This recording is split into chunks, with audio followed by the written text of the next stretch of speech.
Welcome back, budgeteers. Coach Nino Villa here, disciple of Christ, husband, father, and financial coach. And today on the New Money Habits podcast, I'm sitting down with my partner, Maria Casillas, and we're going to talk about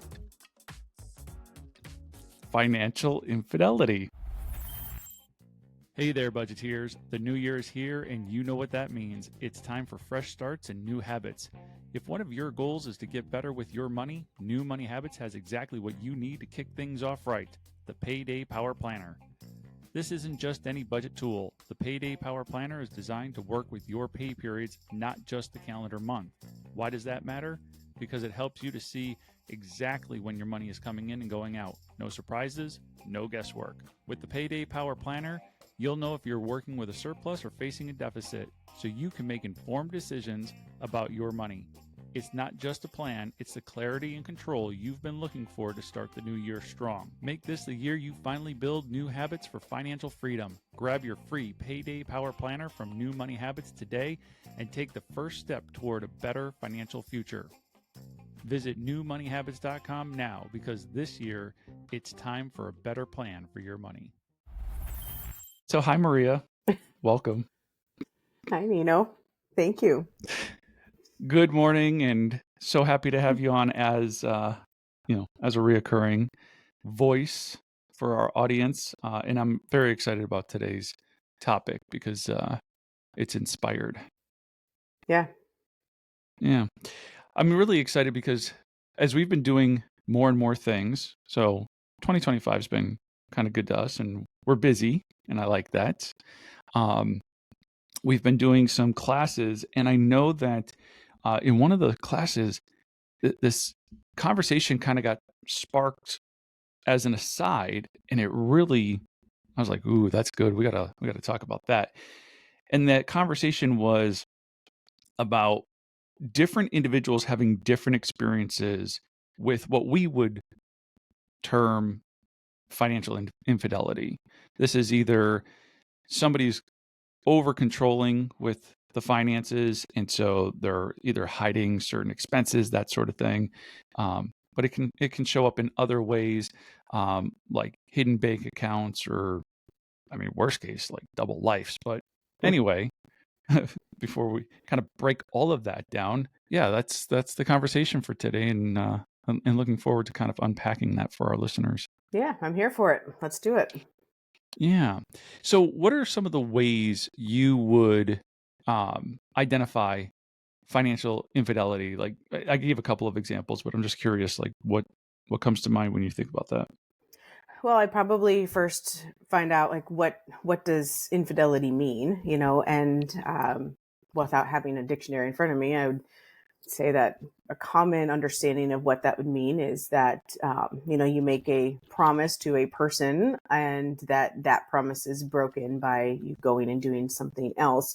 And obviously, when we've talked about like infidelity in a marriage, it's oftentimes like you go and perform physical or emotional acts with somebody that you had promised to only do with your spouse. So in this case, I think there has to be an understanding of what that financial foundation is supposed to be in your marriage or in your relationship. And I know sometimes people don't always create that foundation because it's not something that's quite as understood as, just whether it's sexual infidelity or whatever. But if somebody has the foundational understanding of what that looks like, then I would say that any sort of financial infidelity is doing something different than what was originally set up, without letting that spouse know, without first kind of explaining or discussing with that individual what it is that they wanted to do. So that's more definitional. In terms of actual examples, I think the ones that you gave were a pretty good start to some of that. I think those are like the physical manifestations of what infidelity looks like. But I also think that if we just peel back the layer one layer, we have to realize that we talk a lot here about values-based spending and values-based budgeting, and just a lot of values-based. And I think that oftentimes when couples when they're first starting out, their values are such that they each have their own individual ones. But then those kind of start to grow together and or apart.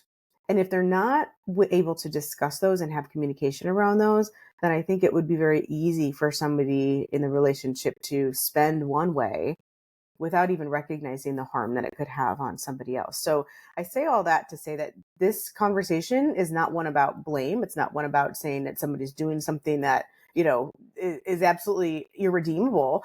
But it will come down to communication and what that particular couple needs. Yeah. Yeah, I think there's a lot to unpack there. And it does start with like, what does it even mean to commit infidelity, right? It's a betrayal. Yeah, It's a that's a good way to sum that right. up. Um, but then what you also said is like, so it's really interesting because with let's say sexual infidelity, it it's kind of already known as you go into a relationship. There's already a spirit of monogamy and exclusivity and trust that's just like assumed. It's just Hmm. assumed. Like, we're getting married. This is Hmm. exclusive. We're going to be monogamous. Like, this is Hmm. just how it goes. But very rarely do people necessarily communicate about, well, what do the finances look like once we're joined together? Is it his and hers? Is it ours? You know, um, do I contribute, half to the mortgage and you contribute half to the mortgage? Or since you make like 60% of the household income, do you contribute? Like, there's no conversation around what does this look like? And, and so two different people could have two very different assumptions, where with the marriage itself, it's like, they're probably already on the same page, hopefully. But financially, if they haven't spoken about it, one could just be thinking like, hey, I work, I make my money, I'm going to contribute my half to things. And then what I do with the rest of my money is my business. Versus the other person might think, hey, we're married now and this is a joint effort, and so it's our income and these are our expenses, and so let's manage this thing together. And so I like you said, even kind of figuring out defining things and communicating early to determine what are we even talking about here is Yeah, really because important. then anything that goes against that would be a perceived betrayal by somebody, but it's all, and what you just said, it's all based on assumptions. And that's not really that's not a fair beginning for anybody, the person who feels betrayed or the person who supposedly does the betrayal, because they didn't even know that that was part of the deal, if you will. So you can't accuse someone of having like a secret bank account that you don't know about if you never talked about, hey, this is a joint thing, and let's put it all out on the table, and let's make sure that you know about all the accounts and money that I have, and I know about all the debts and things that you're carrying, and that we just disclose all of that. So yeah, you can't accuse somebody of having like a secret bank account if you haven't talked about it. Now, if Right. you've talked about it and you've established this is our income and our expenses, and then years down the road you find out that they have a secret stash, that's different. So, Right. okay, so we talk a little bit of the foundation and how there needs to be communication. So, all right, so let's talk about why somebody would commit these acts of betrayal. Okay. Well, I mean, obviously, we're just kind of guessing here because we're not talking about a particular couple or a betrayal. But I think one of the things, Nino, is that, like we mentioned a little bit earlier, that there's not really an understanding of what that looks like. And if there's no discussion around what our values are as a couple, then that could be one of the things that leads to this, because if our values are not aligned with each other, then even if, like, we always talk about aligning your values and your spending and stuff with your values, but if you have one individual who's got one set of values and another who's got another set, even if they're aligning their spending with their values, it might not align with their spouse's values. And so I do Hmm. think that that might be one of the reasons, because we're all individuals, and even though we believe you become one, it's still two individuals who are living as one, and they have different likes and dislikes and personalities and, temperaments and all of those things. And so I think that as we grow together as couples, that we actually start to have very similar values. It just kind of becomes that, especially if we're communicating and we are trying to grow as somebody. But without that, I think it can be very easy to not have that. Now, if somebody is well aligned, and we know as a spouse, this is something that we're able to, to say yes, we're on the same page with this. Then I think that the underlying reason gets a little bit more into, um, like vices, for example. I think that Hmm. there is, obviously there's like gambling and there's drinking and there are addictions that maybe we're ashamed of. And so we don't want our spouses to know about it. And the easiest way to hide that is to hide the money that's then attached to that. Because as you and I know, what we do with our money is oftentimes a reflection of something that's much deeper. And so, they say, show me your bank account, show me, I'll know your heart. It's kind of that whole idea. Like, if I don't want my spouse to know about this drinking problem I have, I'm probably not wanting them to see all the transactions that, for the bar or whatever. And Hmm. so now that's going to be in a separate account so that it makes it a little bit easier to hide that. So vices is one. There was something else that came to mind, but I'm gonna pause there because you seem to have Well, something yeah, to because I say. want to. Yeah, I just want to capitalize on something you just said, and that's about feeling shame. So I think about the common example of, say, a man loses his job, and for whatever reason, months go by, and his wife is unaware that he has lost said job, Hmm. right? And and so now bills might not be getting paid. Maybe they're behind on the mortgage, and there's zero communication about it. There's no indication to the spouse who might not be managing the finances, although we would encourage couples to be managing finances together. But, oftentimes what we see is, again, a guy loses his job, getting behind on some of the bills, the spouse is unaware. This is definitely betrayal, right? Because there's a breakdown in communication. Hmm. There's a breakdown in maybe even trust. Well, certainly trust once the other spouse finds out about it. But I'm even thinking about, in this scenario, the man's point of view of like why he might feel so much shame that he can't just communicate with his spouse. Look, I was laid off. I lost my job, whatever. And so I, I don't know. When you said it, something inside of me was like, let's investigate that one a little bit, because for anybody who might be listening who is feeling shame around a vice or anything else that ends up in betraying your spouse when it comes to money, it's like, well, let's uncover that shame so that we can deal with that shame, so that we can move past that shame and we can get to communication, because confession leads to the ability to work together, which leads to the ability to fix the problem. Isolating and trying to figure it out on your own isn't the answer. Absolutely. And I'm actually glad that you brought that up because when I said that there's something else that came to mind, but I wanted to hit pause so you could interject, it was actually the emotional side that was coming to mind as well. So, you were able to pick up on the shame part of there about that. And I'm really glad you brought up an example that didn't have to do with a vice because shame and embarrassment tend to be one of those things that really drive somebody to do things that they wouldn't necessarily do, and it's not doesn't have to be around a vice. That was just one of the things that came to mind at first. But what you're saying as another example is really, really common, and I think when we look at all of the emotions, it could be positive or even, I mean, it could be negative or positive emotions that drive this.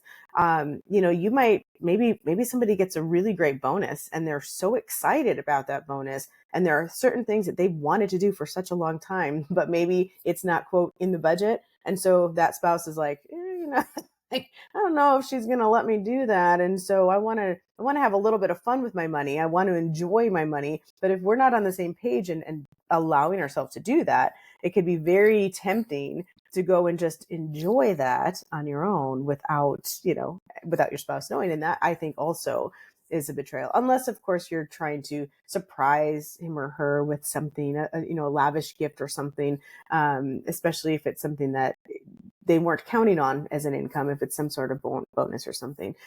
So I think that underlying emotion is actually important. And you and I have talked at great length, whether on this podcast or not, about how emotion is oftentimes driven by a thought and, a belief that we have. And so when we dig a little bit, we can find out some of those beliefs or those money scripts that come to mind that would drive somebody to create or to commit, that's the word I was going for, this adultery with their finances. And one of those things is that, money is mine. And we've talked about that. I've worked hard for money. There's not going to be enough, and I can't take it with me when I go. And so I want to enjoy it right now. And so there's all those different underlying things that I think can, within each individual couple, can be uncovered to recognize what is the reason that this person did that, or at least a culmination of reasons that led to this infidelity. Hey there, budgeteers. Good news can only be good news if there's bad news. So, what's the bad news? The bad news is you and I have a deadly disease called sin, and this disease causes us to rebel and disobey God. See, God is holy, righteous, and just, and he cannot be in the presence of sin. So this horrible disease of ours separates us from the God who created us. And the bad news gets worse.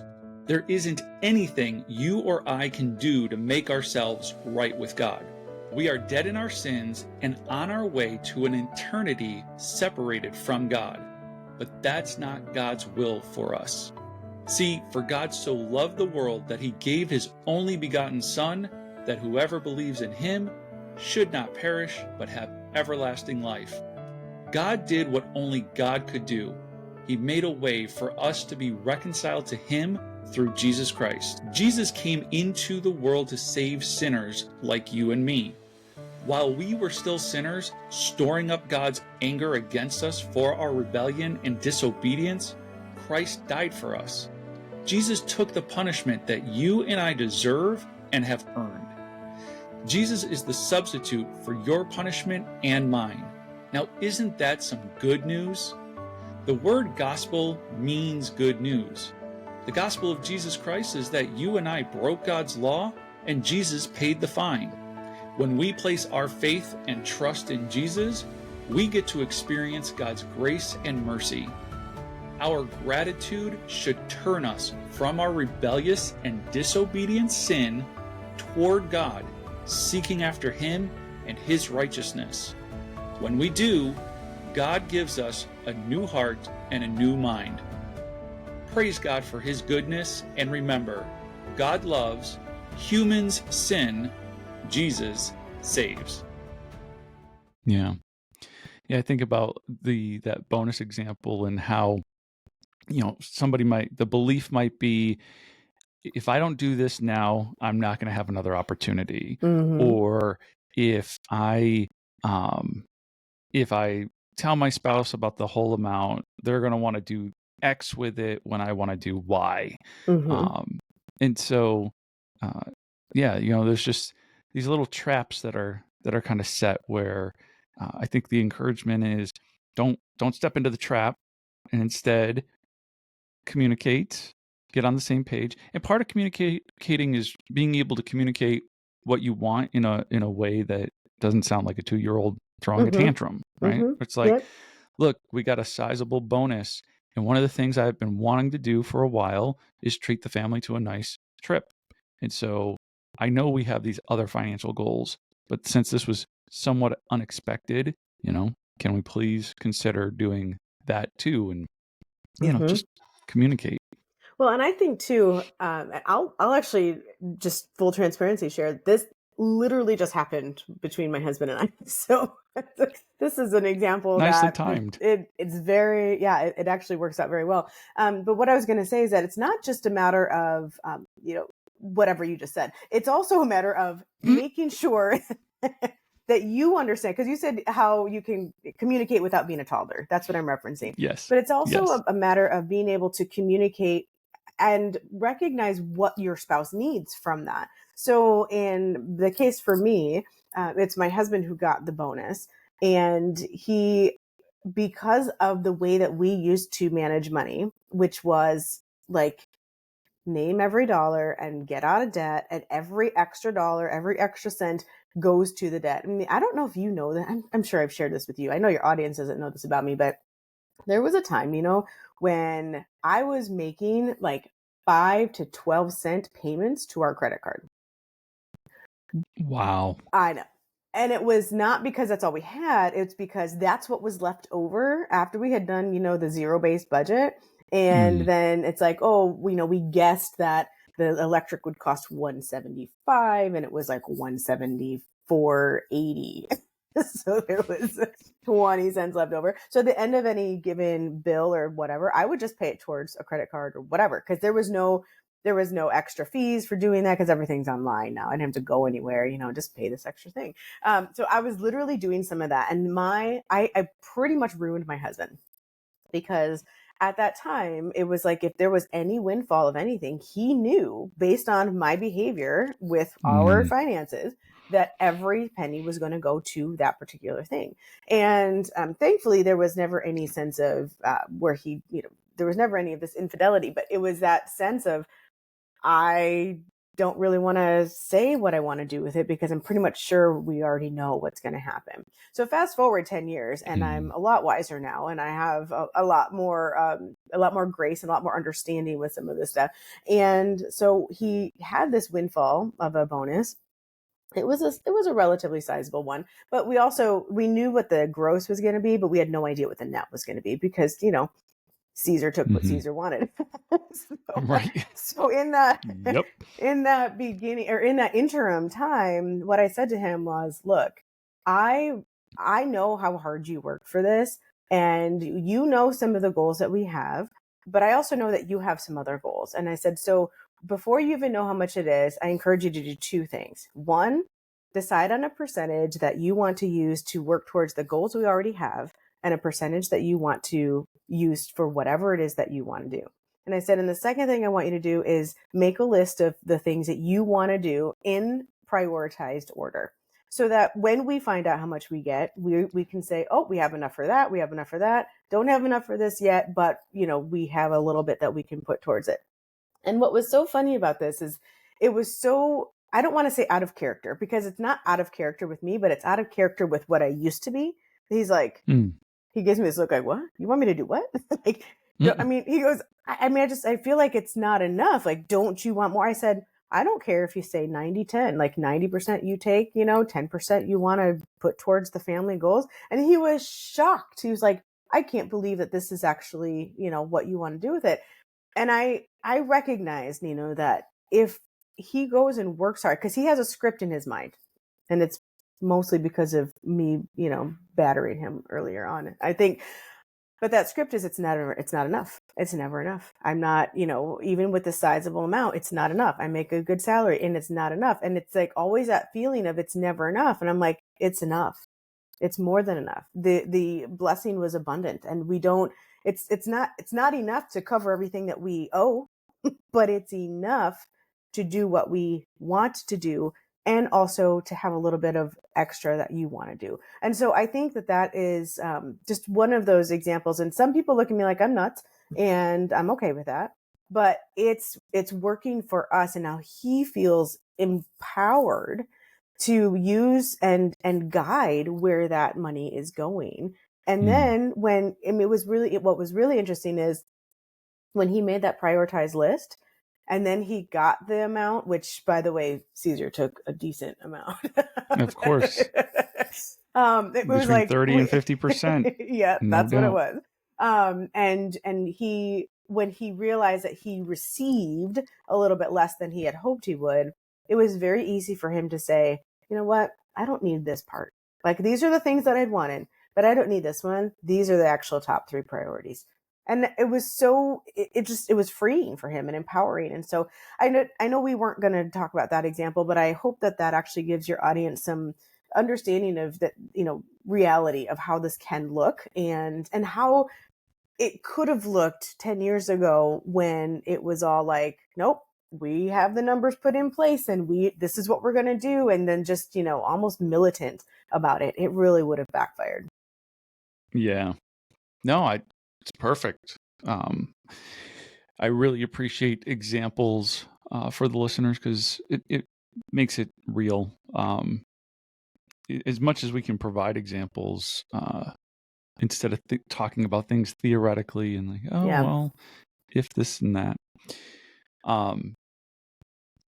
Yeah. So I think where I want to go next is I want to talk about how to heal from something like this. Because I think everybody listening can maybe even think to themselves of an example that either it's happened to somebody they know, maybe unfortunately it's happened in their own lives where somebody is either lying about spending, maybe they're hiding some debts that you don't know about, they've opened up a secret bank account.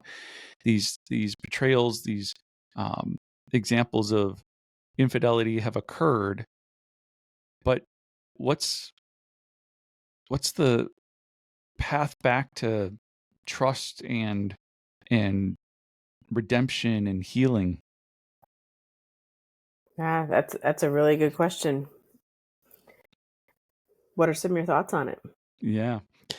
I do believe it starts with communication, and I'm gonna go a little extra biblical on people here for just a moment, only because I had a great testimony shared with me just yesterday, not about financial infidelity, but just about the power of confessing something, finally bringing it to the table, and when you bring it to the table, Scripture says, confess your sins to one another so that you can pray for one another, so that you may be healed. And that's exactly what happened. So yesterday I got an update on a testimony where I sat down with a brother in Christ on Tuesday. He confessed one of his vices, and a vice that he knew the Lord was just asking him to put down. And he was really struggling. And I was like, brother, tell me why the struggle, and if the Lord wasn't asking you to do it, would you do it? Blah, blah, blah. Anyway, he finally confessed. He was like, this is what I'm struggling with. And I said, brother, I believe that the Lord honors confession, right? So now we're going to pray so that you can be healed. And yesterday, he told me that when he went home on Tuesday, he threw away the last of that vice and he hasn't touched it since. And the things he was worried about, things like depression and irritability, things that when he has tried to put this down in the past, he struggled with. I was like, how's that going? He's like, I don't feel any of it. I'm like, praise the Lord. Mm-hmm. So I go extra biblical on our listeners just to say, I think bringing these things to the light. See, the darkness hates the light, but the light extinguishes the darkness. So if there is some spending that you're doing that you're not telling your spouse about, if there is a debt that you haven't told your spouse about, if there's something you're doing with money that your spouse doesn't know about, confess it. Bring it to the light. The light will extinguish the darkness, and then you guys can get on the same page through communication and hopefully some prayer so that you can start to heal the process. So that's where I would start, is confessing it, bringing it to the light. Yeah. Yeah. And this kind of goes to communication. I think obviously there's shame around things, and that's what makes us want to not confess. But also, there is fear around how will this be received? And I think if we don't know how to communicate with each other, and I mean, communication among spouses is actually, you would think it's one of those very natural things. It's not. It's a learned behavior. It's a skill that has to be honed, I believe. And so I think if you don't have a good communication framework, it's going to be very scary to bring this to your spouse. Also, it will be very scary to bring it up to the spouse who's doing the infidelity. Because I believe even if somebody is doing something in darkness, oftentimes the person, the other the other half, if you will, Mm-hmm. senses that. There is a sense there's like, even if they can't prove anything, there's like an undertone of, I just know something's not right, because when we do something that doesn't suit us, we start to act differently. That's just how it is, Mm-hmm. right? Like like I'm sure that your brother in Christ felt he was acting in a different way, because we do. When Yep. we act in sin, we're just, that's not who we are. And so there's all of this, the undertone. And I think if somebody knows and they sense that, they're like, how do I even bring this up to my husband or to my Mm. wife, that I suspect that something's going on. And so having a solid communication, I think, is important. So FYI, mean, what do you have something that you'd like to share about what communication looks like or sounds like? I don't want to be teachy. Oh, yeah. No, be teachy, but Be teachy. yeah, no. I I agree. It's difficult to figure out how to approach. As you're sharing that, what's coming to my mind is there has to be a lot of grace. There has to be a path to forgiveness, Hmm. right? From both parties on both It, accounts. 100%, Hmm. 100%, because those are the things that stand in the way. Because the antithesis of that would be pride, and then pride stands in the way. It's like, oh yeah, I knew you were doing that, or oh, leave it to you to do that. Hmm. All of that is only going to compound the problem. It's not going to lead to resolution. And so, yeah, a spirit of forgiveness, reconciliation, grace, and mercy are so very important. Yeah, I agree with that. And I think when we're talking about how to communicate, there are three really important pieces to any given statement. I mean, you've probably heard about the cheesy I statements. And so that's kind of what this is, except that, cheese aside, there are components in there. And I just want your listeners to hear that, because if we can hit those components, it hits differently when we're talking to somebody. So one of those components is starting with I, and or at least indicating that there's an I. So don't start with you. You did this to me, or you go out, you're doing all of this stuff. That just puts somebody on the defense. And we can't control what other people do. We can only control what we do and how we feel about something. Oftentimes people say, well, you made me feel this way. And that's not the truth. Maybe their behavior resulted in you feeling a certain way, but they can't physically make you feel a certain way. That's something that happens internally for us. So being able to recognize that there is a feeling that you have, and that their behavior might have uh, activated that. Like, it didn't make you feel that way, but that might have been the activating event, as we talk about Mm-hmm. activating events. So their behavior may have preceded that. So you let them know that I felt this way when you did this, not because you did this, but when you did this, because, and then you fill in the blank with that. So I felt when you, because, and it's oftentimes that because statement that is so hard for us to understand and for us to really pinpoint. And so I would suggest that if this is something you're wanting to talk to your spouse about, that you do a little bit of self digging and reflection and identify, what is it that because statement.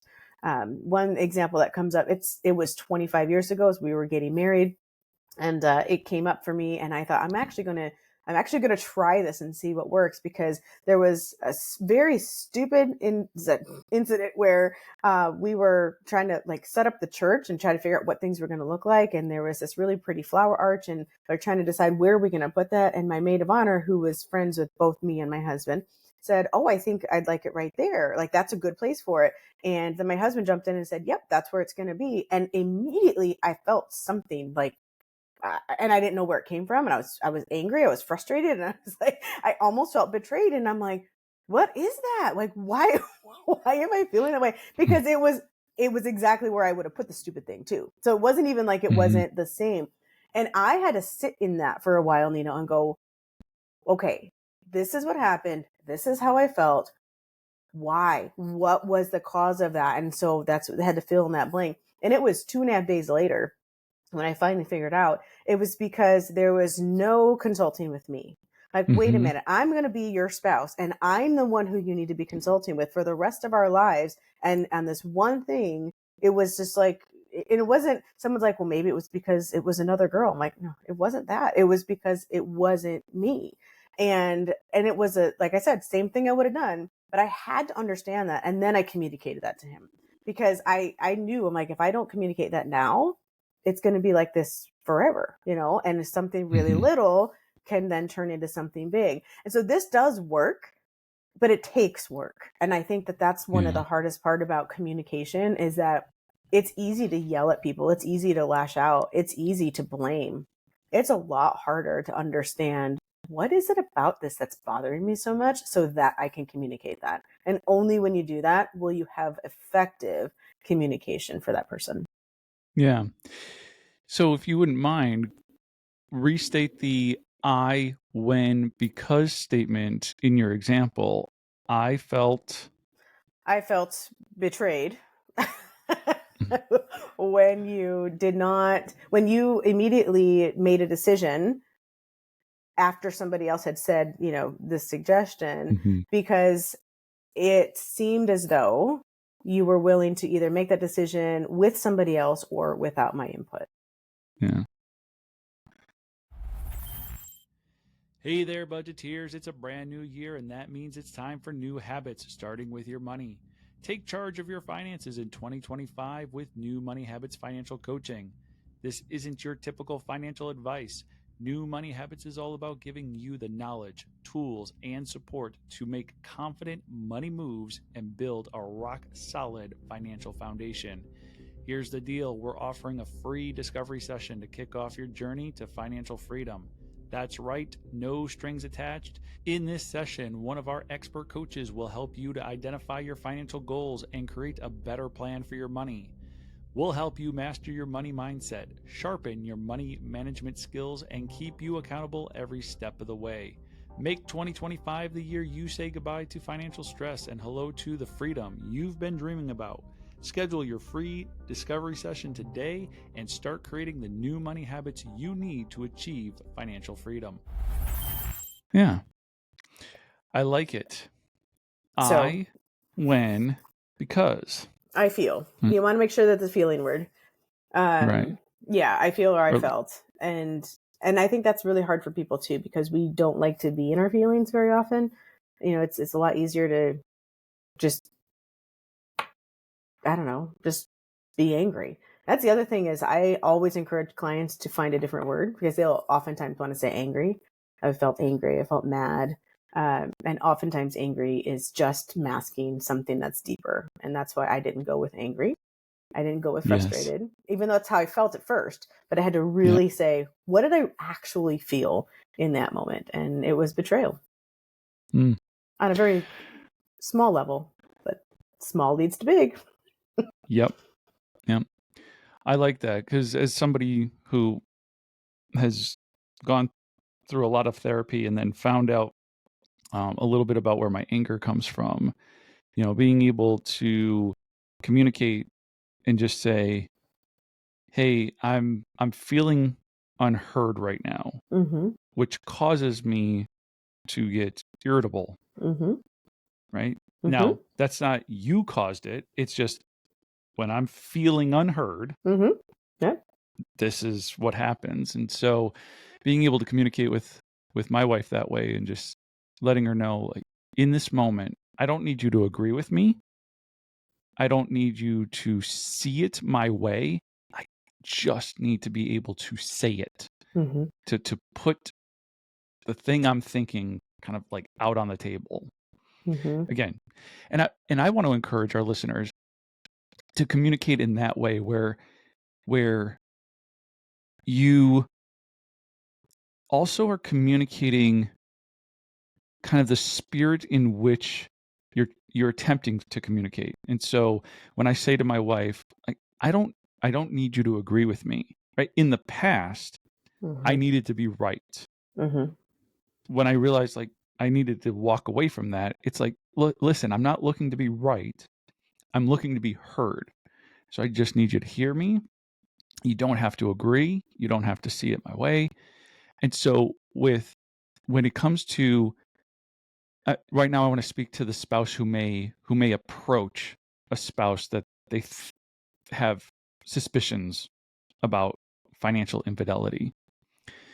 If you can create a um, low emotion space for communication where you're not coming in hot. My wife is very good at this. Like, she can be incredibly angry about something and you would never know it because she's cool as a cucumber. But uh, address that spouse and say things like, I want to talk to you about something. And the thing that I need to bring up, I want you to know that I'm not upset, I'm not angry, there's no blame, nothing like that. But I suspect something's going on, and I wanna partner with you. We're partners in this, and so if there's something going on, if there's something that you've been hiding, I want you to know you can bring that forward. Now, depending on what it is, I can't sit here and promise you that I'm not gonna get angry for a moment. And I say this a lot to either my wife, or I actually just said this to a bunch of parents who I'm coaching their kids flag football. I say, look, I'd like to think that I'm approachable. So if you see something that you don't like that I'm doing, in a way that you're not okay with, come and tell me that. Now, understand, I'm a human being. So in the first 3 seconds, I'm probably going to get defensive, not verbally, but like physically. I might Mhm. like cross my arms or whatever. But I'm also self-aware that that's happening so that I can process through and say, okay, now let me hear what the person's actually communicating and then take it from there.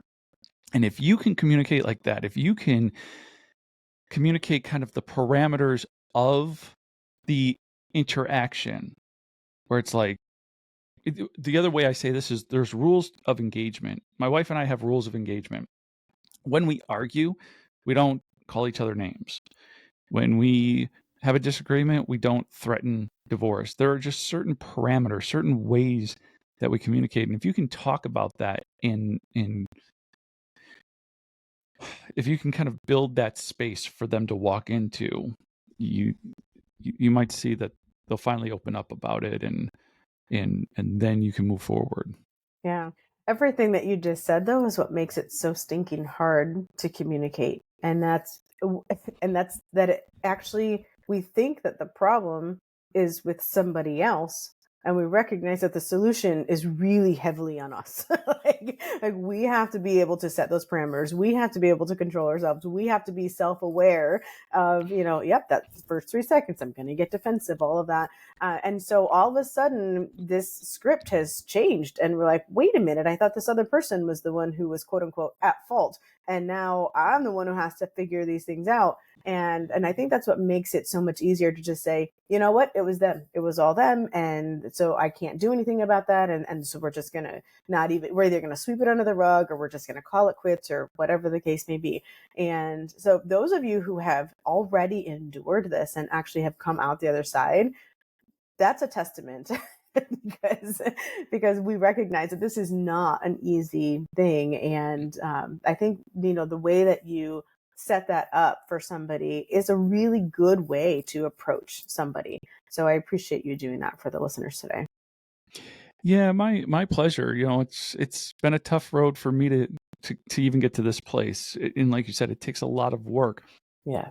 I have driven my wife nuts with because going through all of this, I also learned how to ask for forgiveness, in a more I don't want to say productive way, but just in Humble. a humble and meaningful way. Hmm.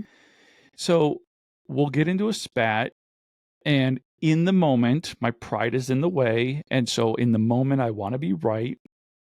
And before, it probably took me days to apologize, and then days turned into like a half a day, and that turned into hours, and now like I was in a season where like within 5 minutes I would be walking back apologizing. And what I'm usually apologizing for is my behavior, not necessarily what I said. Right. So Mm-hmm. that old adage, it's not what you say, it's how you say it. I didn't have to be a jerk. I didn't have to be, you know, sarcastic and cutting her down. I could have just said what I needed to say without being a complete jerk about it. And so I drive her nuts. She's all like, you were just yelling at me, blah, blah, blah, blah, blah. Like, now you're telling me I'm right. And I'm like, well, hold on. Let's not go too far. Let's not go. Yeah, exactly. I'm apologizing for my approach. I'm apologizing for my behavior. I'm apologizing that I yelled and I did these things. And at the same time, you know, I'm getting quicker at processing like what about what she was sharing was kind of critical to the conversation, right? So whether it's not about like, oh, you were right or you were wrong. It was, I'm hearing you for the first time because I wasn't listening before. Mm-hmm. And now that I'm hearing you and I'm processing it, I'm seeing your side.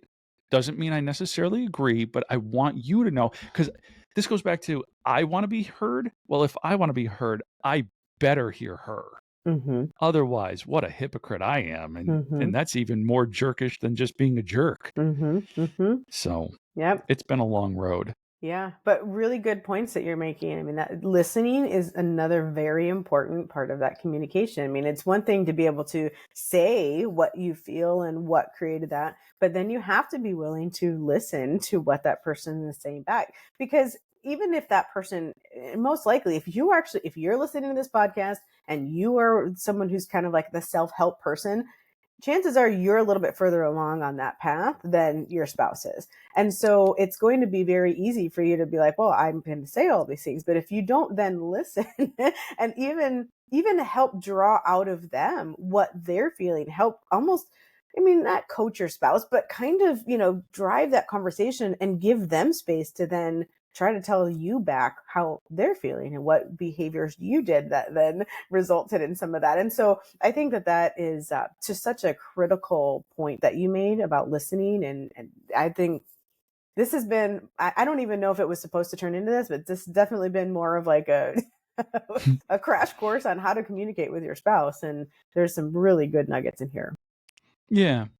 No, yeah, we don't map these things out. So I think it's just kind of a natural progression because, like I said, I wanted to talk about like, how do you get on a path to healing? And the way you Mm-hmm. get on a path to healing is it's going to take work. It's going to take work. And that work starts with communication. And if you can have some really foundational, strong communication skills, like being able to communicate what you're feeling. I feel when this, because that, but also, like you said, being able to listen and being for your spouse what you want your spouse to be for you. That's what Mm-hmm. I've learned in this, right? Mm-hmm. I want to be heard. Well, then I better provide a space for Christina to be heard. Mm-hmm. And sometimes I say that. I'll say like, right now, I'm just going to listen.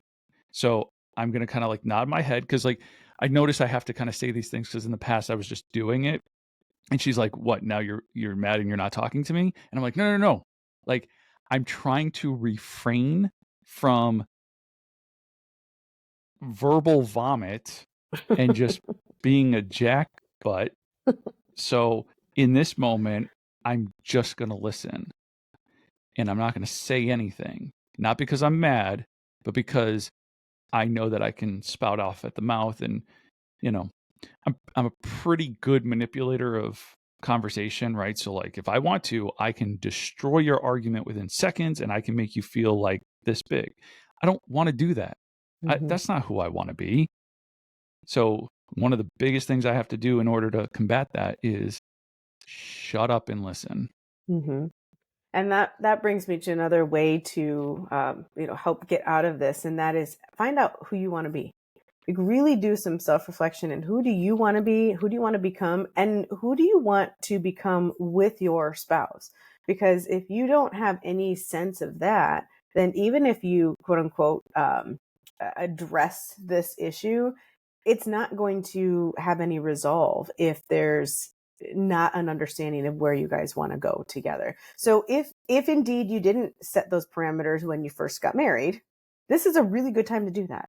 Like, figure out who you Hmm. want to become as a person, as a couple, and then figure out what you need to do in order to, kind of work towards that direction. Otherwise, it's all just, like you said, blame and, spouting off at the mouth and pride and, catching, oh, I got you, I caught you in this, and Hmm. and shame and all of that. So yeah, I think that's a really good place to start and maybe even end the conversation. I don't know. Yep. Yep. I was going to add one more little tip, because I would be remiss if I sat here and I let anybody believe that all of this transformation that I'm talking about, all this testimony that I'm giving, is somehow by my own power and my own might. Yeah. It is not. Mm-hmm. Mm-hmm. It's not. There's no way. There's no way that the guy I know, the sinner inside of me, no way. Mm-mm. Because what he wants is, he wants to be right. And he is going to get everybody to start questioning themselves, right? Like, I don't know that I've ever been a true gaslighter, but when I think about that, like, I'm going to get you to think that you're crazy, Mm-hmm. and that all of that stuff, that's the flesh. So all of this growth, all of this ability to like see things in a new perspective and in a new light, um, comes from one source and one source only, and I praise the Lord for it. Yeah. Wonderful. All right. Well, if you have made it this far into the podcast, be sure to come check us out on Patreon. We are doing some really cool things there. Maria, I know I did not prepare you for this, but I'm just excited about what's going on over on Patreon. Um, we it's it, the month of March is kind of like our true like rollout, and so we got a bunch of like meet the coaches videos. We're collaborating with like 9 other financial coaches in specialty areas like student loans and money and marriage and um, millennials and Gen Z and all of it. Mm-hmm. It's And cool. so yeah, it's really really cool. Um, yeah, tell our listeners real quick about some of the events that we got coming up later this month that I know you're going to be hosting. Well, the one I'm hosting is going to be all about figuring out where you've spent your money, but in ways that you have not considered before. So oftentimes we look at certain transactions, and we're gonna do something a little bit different to kind of allow you to get out of your head, get into your art a little bit, not your heart, but your art, and we're going to find a way to identify where things are going and are they actually aligned with what your values are. And so we're gonna actually put some of what we've talked about in action. So I'm excited about that. Yeah, as am I. The more we talk about it, in just all of these events that we're doing, the more I get excited about them. So go ahead and check out Patreon. Member-only events are listed there. It's a couple of days into the month of March. Each month we have a challenge. This month's challenge, we have a mindful spending challenge where we have a bingo card.